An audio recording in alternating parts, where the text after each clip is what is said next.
So, gene therapy targeting Alzheimer's is really stirring up the field, especially when you consider how major the APOE gene variants are in this disease. It's fascinating how a single gene could be central to so many cases. Right. And what really grabs my attention is the fact that almost 99% of people carry at least one high-risk version, which means a huge portion of the population could potentially benefit if this works. Exactly. And what's striking is that APOE doesn't just come in a black and white form. You have APOE2, APOE3, and APOE4, where APOE2 provides significant protection, almost like a genetic shield, whereas APOE3 and APOE4 ramp up the risk. It's almost like the gene is rewriting your neural fate. So, the idea is that if you can insert the protective APOE2 into someone's brain, you might drastically lower their risk of developing Alzheimer's, right? Yeah, exactly. It's like swapping out the faulty wiring. Researchers believe that if you introduce APOE2, even just one copy, it could, lower risk dramatically compared to having the high-risk versions. But it's not as simple as flipping a switch. True. And don't you think there are huge challenges when it comes to how you deliver that gene into the brain? I mean, the blood-brain barrier is notoriously tough to cross. Absolutely. That's why using vectors like adeno-associated viruses, or AAVs, has become the go-to method. Lexeo Therapeutics, for instance, is trying something innovative by injecting into the cerebrospinal fluid to essentially bathe the brain in their vector. It seems like a clever workaround. And yet, the regulatory hurdles are enormous, aren't they? I mean, the FDA really wants concrete behavioral or cognitive improvements, not just molecular changes. Precisely, and that's one of the major sticking points.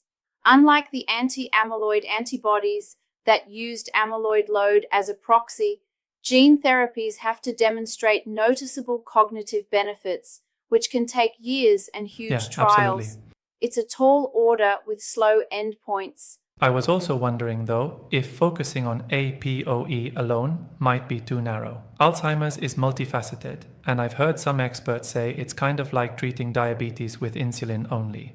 That's a solid critique. Indeed, while APOE accounts for 72% to 93% of cases, it's still just one part of a much larger puzzle.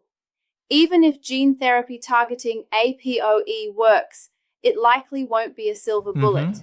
We might need a combination of strategies to really tackle this beast. And what about the side effects? There's always the worry that manipulating genes in the brain could lead to unforeseen complications. Oh yeah, that's a valid concern. Early trials have been encouraging, showing reduced tau levels and good tolerance in most participants. But long-term effects, still up in the air.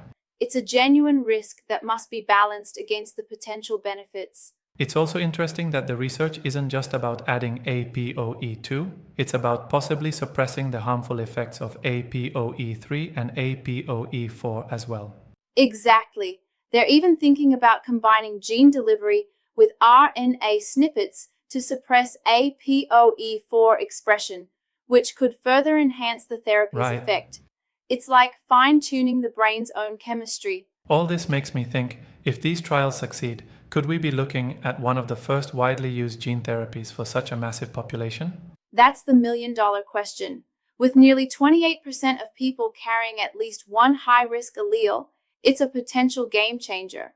But success in small trials doesn't always translate to success in the real world. And then there's the practical side, the cost, the complexity, and the fact that cognitive improvements take time to manifest.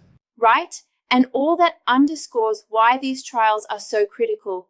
They have to prove not just the biological effect, but a real, lasting improvement in cognitive function. Without that, it won't win regulatory approval. In any case, it's really refreshing to see such innovation targeting the root causes of Alzheimer's. It opens up a whole new frontier in personalized medicine. Totally. It's like we're re-engineering the body system from the ground up. If everything pans out, it could really revolutionize how we prevent and treat Alzheimer's. It's an exciting time for neuroscience and gene therapy alike.